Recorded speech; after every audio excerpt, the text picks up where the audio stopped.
Hey, good morning, good afternoon, good evening, wherever you're at. This is General Johnson, Greg Johnson. I'm Tag 63, and you're here in episode 8 of Tag Talks. And hey, this episode, I'm really excited. We got one of my favorite, I want to say authors. We'll give you some kudos, Jordan. I like it. You are one of my favorite authors. You are sitting on the Tags book list, like it. You're really here to talk to us a little bit about data literacy. So today we have, coming from the great state of Utah, Jordan Morrow. Hi, it's nice to be here. Thanks for having me. Yeah, Jordan, hey, tell us a little bit about yourself. I can read your bio, but, I don't know, that seems kind of formal. Yeah, and I have a hard time doing this, talking about me. But anyway, I come from the state of Utah. I travel all over the world talking about, could be data literacy, AI, data strategy. Personally, I love trail running, being in the mountains, a big fitness nut. I've got a big family. I've got 5 kids, 2 dogs, and a bunny. So a very quiet house if anyone ever wants to come over and just have that. We have a family friend and her son that lives with us. So, a nice, very quiet home. But That's fantastic. I'm a huge nerd. I love data. I love AI. I love analytics. I think there's a lot of power. And I think there's a lot of good when you demystify it for people and help them to gather a better understanding so that the fear can dissipate and we can empower them to use these things to their advantage. Yeah, no, I think that's maybe what we zero in on for this episode is talking a little bit about demystifying some of the terms and terminology and language and all of that. You did not put in there, though, that you're known as the godfather of data literacy. Yeah, so I have 2 nicknames. One I'm good with, the other I'm not sure where I am. The one I'm not sure where I am is the godfather of data literacy. Now that comes because I helped invent and pioneer the entire space. And I was in a meeting once. I did not give myself that nickname. I had someone say that once. I'm like, no, I didn't give myself this. I was in a meeting with the person who, she and I are kind of seen as the 2, I would say, that started it all. Her name's Valerie Logan. And she said, well, you know what people call you, right? I said, no. And she said, the godfather of data literacy. And I'm not sure how I feel. My other nickname is Chief Nerd Officer. Yeah. That one I'm totally good with. Good. On my license plate, it says Chief Nerd. But what's funny about it is it says CHF. So they either think Chief Nerd or Chef Nerd. I'm not sure. We'll go with Chief Nerd, but I do like cooking. Do you ever get stopped and people ask you, hey, what does this mean? No, but what was interesting, the other day, I was driving my car and I noticed the lady, I think it was a lady behind me, taking a photo of my back, and I can only imagine it was for the license plate. So how many people do you see proudly have nerd on a license plate? Yeah, I'm super proud of being Well, a nerd. it's fitting in this sense, everyone I think points to data and some of this stuff is kind of nerdy, right? Yeah, absolutely. We definitely do that in the Army. Yeah. Folks go, hey, let the nerds go figure it out in the corner. There's a lot of that kind of, I think, language in our culture in particular. Yeah. Even though this kind of topic and this kind of field, I think is becoming more and more and more important, not just for how you run an organization, but at the end of the day, how you warfight. Well, yeah, and it's becoming to the point that these things are not nice to haves. It's just a part of life, whether it's in your career or in your personal life. Like if you take a look at, it was just November 2022 when GPT launched to the world. AI's been around. I think they estimate that it officially started in 1956. But what GPT and generative AI did is made it accessible. Now you're getting personal assistant technology that can be a part of your personal life and your career. And too, you and I just yesterday, we were discussing that the wars of the future are going to be different. Yeah. You're going to be driven a lot by technology, having AI and algorithms and all these things make decisions, but you never can lose the human element. You have to have that human element there to decipher through what that machine tells you. I'm all for having the personal assistant as long as the human sits with it. So that we can then make more intelligent decisions around it. Yeah, and we could probably riff on this for a long time, because I do think there's probably a whole segment we could talk about generative AI, how you can help build decision support tools to radically speed up your decision making in all forms of things that support, say, the war fight anywhere that we have that fight. I like how you just said it. It's AI is an interactive tool to support us or augment us, right? And one of the keys, that's kind of when I talk about like data, what is the purpose of data? And you could look at it from what is the purpose of AI. It should be in decision support to a degree, right? If I'm going to generative AI and I'm trying to write maybe a blog post or something, and I'm trying to really figure out, I can type right in there, hey, write me a paragraph on this. I'm not then just going to take that and copy and paste. I might modify, I might look at it, but it generates an idea for decision support. And when you come to war fighting and all these different topics, imagine you're able to put this AI and machine learning tool on top of your data. And I want to make one thing clear, AI needs to be data-centric. Yep. Garbage in, garbage out. Yep. If you've got bad data, can't wait to see how bad your AI is, right? But when we look at it from like a warfighting, or we're here at Human Resource Center, right, or Command, it gives us the opportunity to, how do we retain soldiers? How do we attract soldiers? What can data show us combined with all the amazing experience people have here for decision support? Yeah. And that's the key that we want to look at with this stuff. I like how you broke it down. For me, I think a lot about you go back to the GPT concept. Yeah. You could have an HR help desk, right? Exactly. Using generative AI to assist and answer things. Absolutely. We have a regulation for everything. We have a policy for everything, but a lot of times you got to go search for that stuff. Yes, Yep. you can do the little search bar. You know how that kind of customer experience is. Yep. Not the best. Yeah. So in the future, I kind of see us developing and morphing into that ability to use those tools Yeah. to really better support soldiers. 100%. Because I think if you ask me what keeps me up at night all the time, it's like, hey, how do we support soldiers better so they want to serve longer? Yep. And then when we transition them out of the Army, either they retire or they separate, then they advocate for service. Absolutely. And I think a lot of that is about, hey, how can we treat them? How can we serve that population? And then how do we do better customer service to facilitate their goals, et cetera? Absolutely. And if you think of AI's power, imagine that, let's talk about the transition from those that leave the military and then they go private sector or wherever they go. Imagine having a personal assistant that sits on top of who knows how much data that shows those that were successful as they left the service. These were the patterns they did. And you go to a personal assistant, you type in, I'm scared, I'm nervous, whatever the case may be, what are my first 5 steps to ensure success? And then it can spit that out. And then you use the AI to say, okay, help me create goals around those 5 steps. Here's my personal situation. Here's my family situation. Here's where we want to live. Now imagine this algorithm and AI and the machine is saying, here they are. And you don't have to then just use it, you modify it, right? It should be an augmentation. It's AI literacy, if you think about it, where you know how to interact with it and you say, ooh, those first 3 goals are spot on. I need the next 2 improved, and I need these broken down into small, manageable steps. That's one of the things I hope AI does within data and decision making is, I think we get stagnant or stalemate when we're overwhelmed by the amount of information. Think about all the data the Army has. I'm sure just billions upon billions upon billions of rows of data. That's overwhelming. What do? Well, why don't we let an algorithm who can calculate and compute so quickly kind of demystify it for us? But in order to be able to do that, we have to make sure we're upskilling everybody in the military to know how to interact with it appropriately. Yeah. I mean, again, I like how you're throwing it out because I think for many people, you think of Human Resources Command kind of as an HR thing. Yep.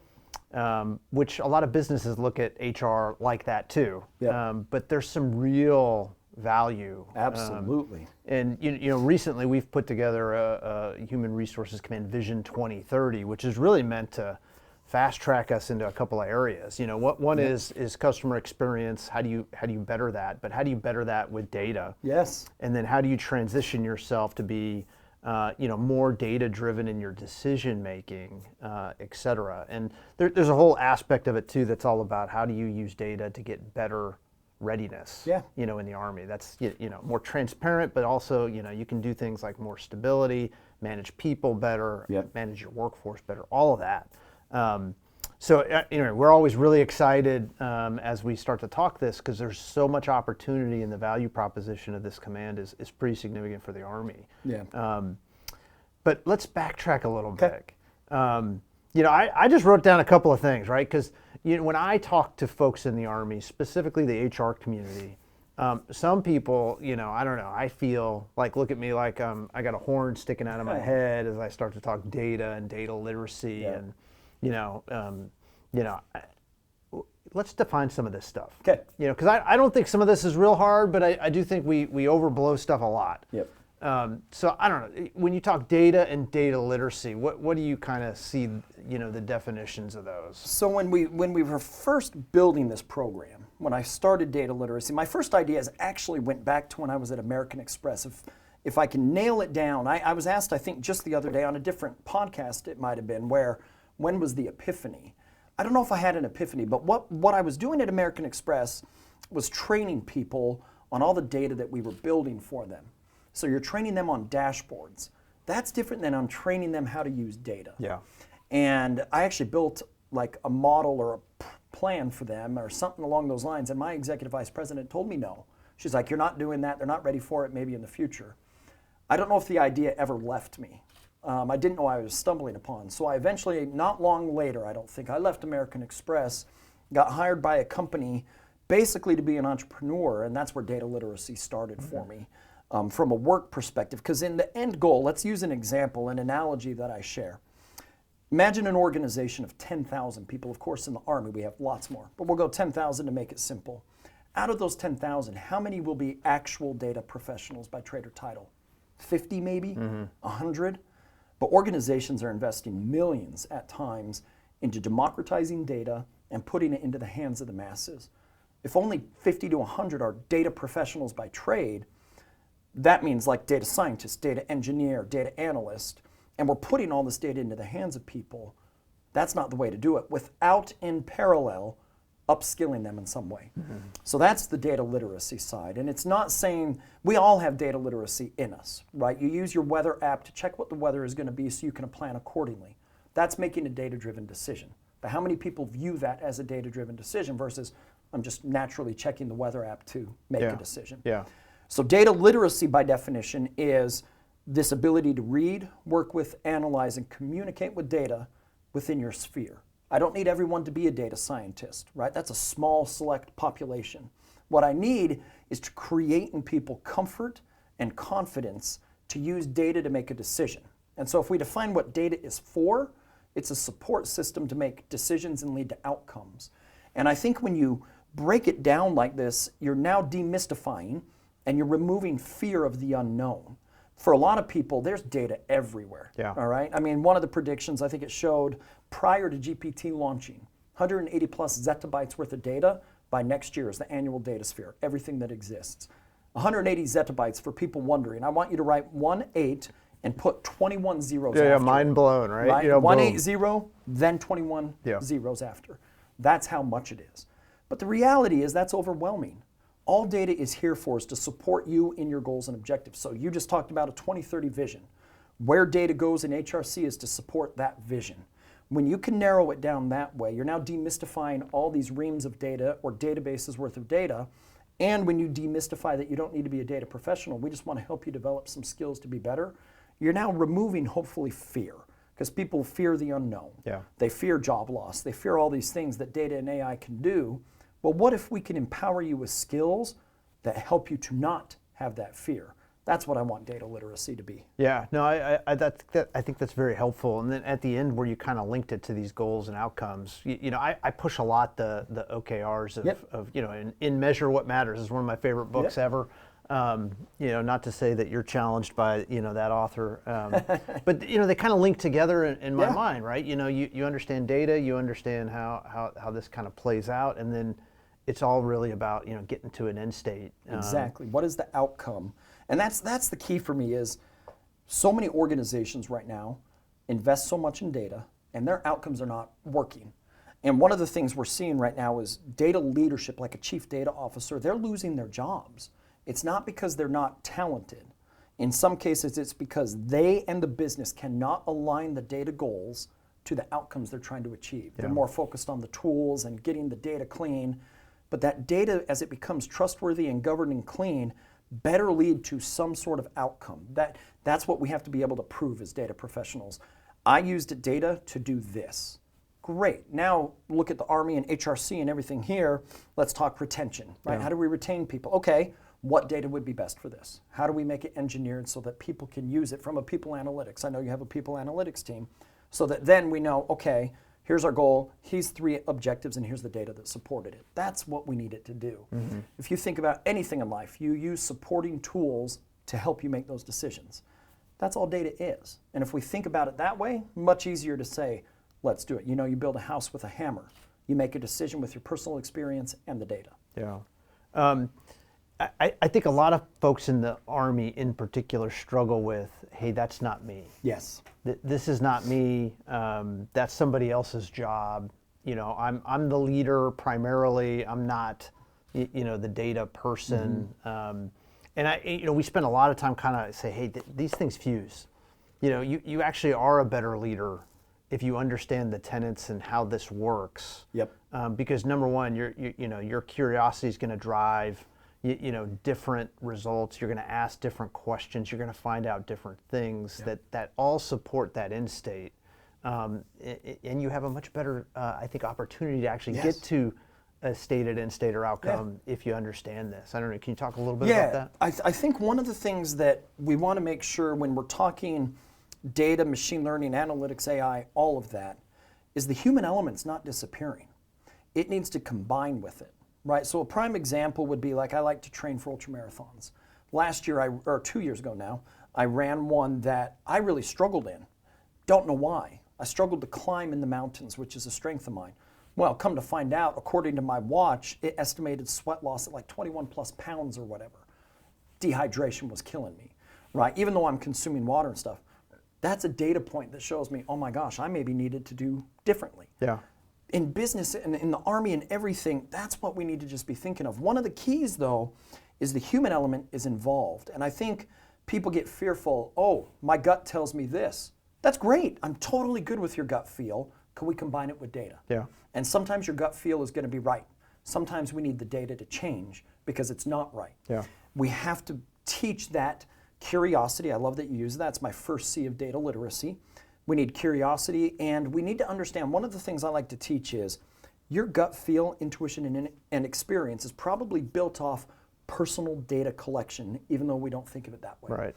The example I've used is imagine a fireman or a fire person, and they're going and they're trying to stop a fire or whatever, and they hear a popping noise. And 8 out of 10 times, that popping noise meant a floor collapsed. That's not actual data that you're looking at in an Excel spreadsheet. That's personal experience. It's a data point. We just don't look at it that way. We call it experience. We call it intuition. It's your personal data. I want all of that personal data brought to the table. We're not trying to rid you of that. Can we just combine it with some of the data that we have available to make objective decisions? Yeah. One of the things I teach or talk about is we've got to try as much as possible to leave emotion at the door. Because when emotion is driving a decision, that can block objectivity, right? I just want to do it this way. That's great, that's fine, but we have to have feedback loops and process so that we monitor it, like OKRs and metrics and measuring what matters. Totally good testing that, but as soon as the data tells us we're off, we better put in people's mindsets that we need to change. Yeah, shift. Exactly. So I'm totally good with, I understand the fear. There's fear that my abilities are going to be ignored or this or that. That's not what we're saying. We're just trying to give you another tool. We used Microsoft Teams for a meeting yesterday that we were having. That's a tool. We use email. That's a tool. Now just think of data as another tool to get your job done. Yeah. One of the tasks that our people analytics team has is, hey, pull all the HR data and put it in terms that a battalion or a brigade could see themselves with all HR data. You know, so we have things like promotion rates and, hey, did you turn your evaluations in on time, error rates for mill pay, timeliness for leave usage, HR actions. I said, hey, people analytics team, can you guys put some of this stuff together just to see and show a snapshot to a unit, like on this admin pay side of the house, hey, what they kind of look like. You know, I got this sneaking suspicion, hey, we're going to see some interesting things once we get all that data together.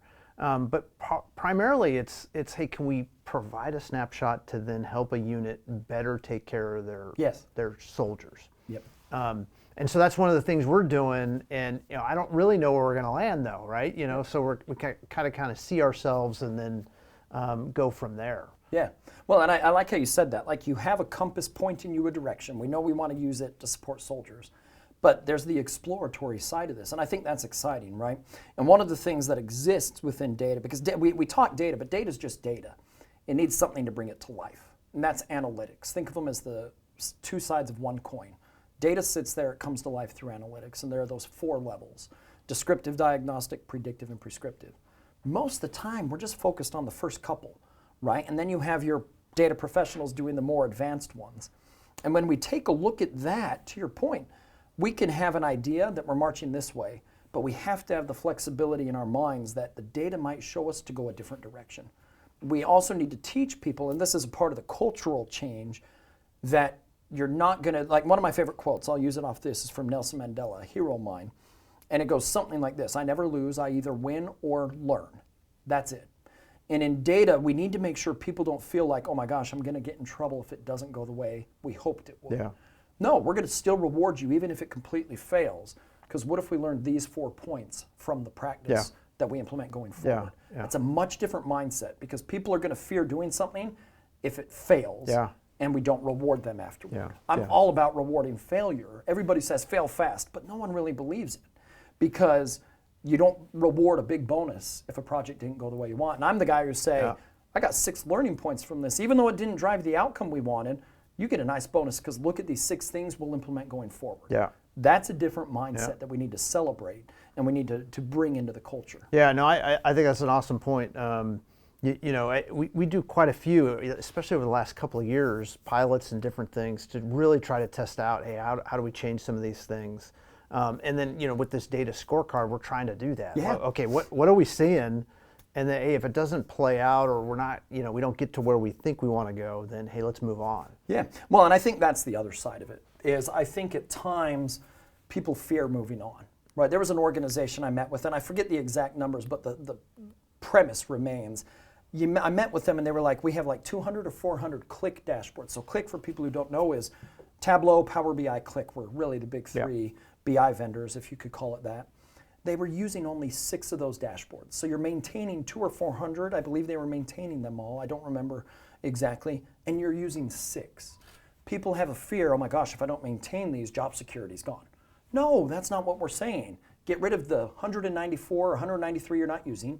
Use the 6. You've just freed up how much more time to find something interesting, to pivot and go a new way.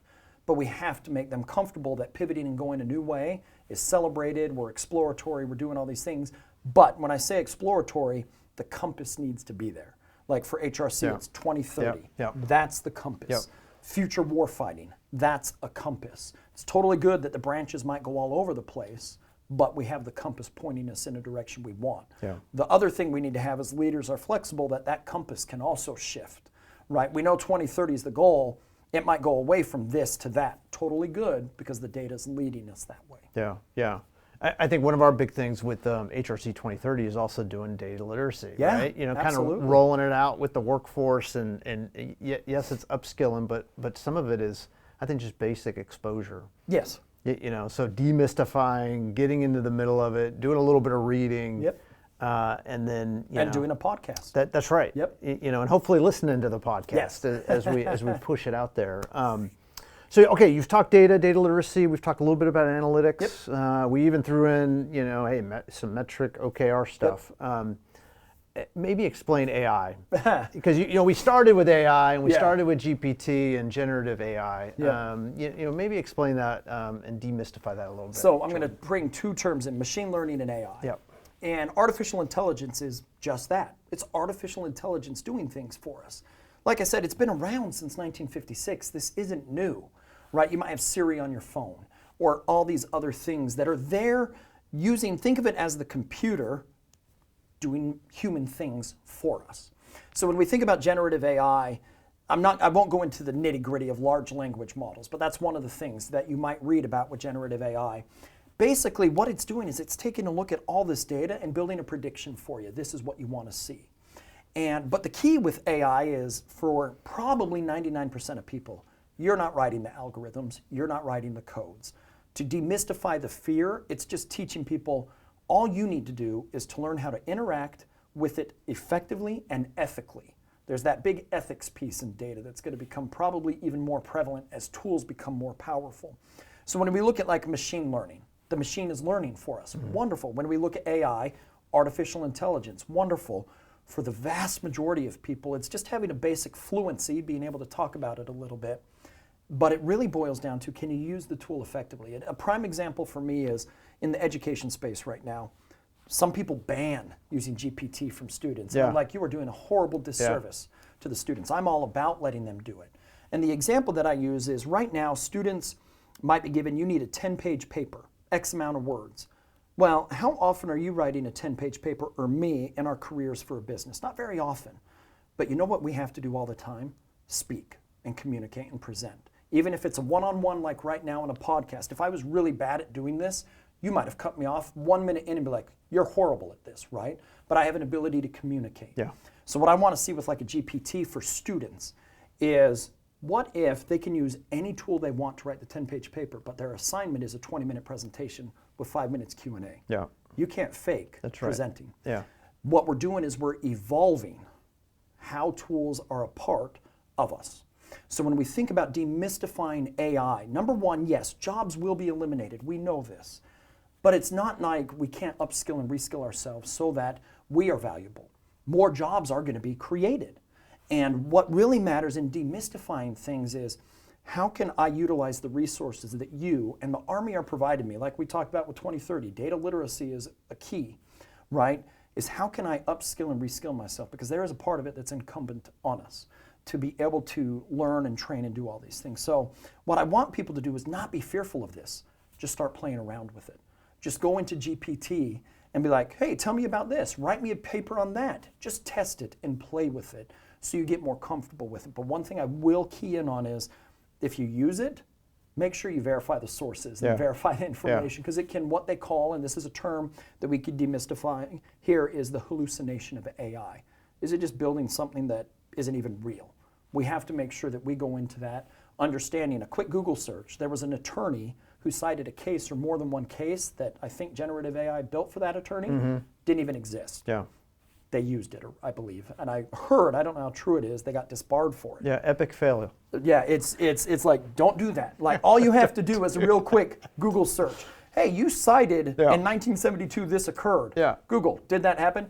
I don't find it. Very quickly you're learning, I can't use that. Yeah. So this proper ability to interact with it is what we need to build in people. Yeah. You don't need to know the ins and outs of vector databases and large language models. Yeah. What you need to know is, how can this tool be my helper to make a better decision? Yeah. For me, Jordan, it's really like exposing leaders and others. That hey, this is a thing. Yes. And this is really emerging more and more as we go to the right here. Yes.